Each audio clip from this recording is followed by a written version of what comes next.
ফরজ সালাতের পরে বিশ্বনবী তাসবিহগুলো পড়তেন, আমরা পড়তে চাই না।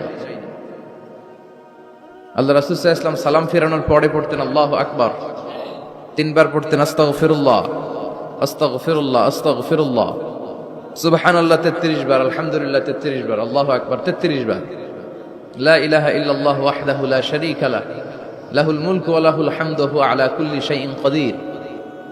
আয়াতুল কুরসি পড়তেন, লম্বা লম্বা অনেক দোয়া করতেন। এগুলো আমরা করি না, আমরা ছোট্ট একটা মুনাজাতের জন্য পাগল হয়ে যাই, তাই না?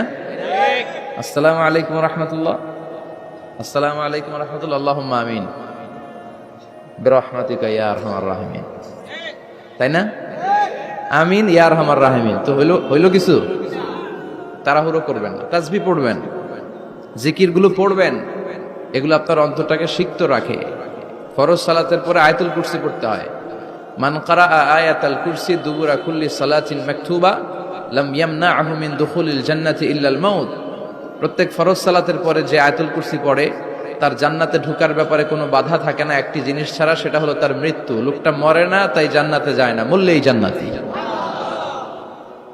প্রত্যেক ফরজ সালাতের পরে আয়াতুল কুরসি পড়বেন তো?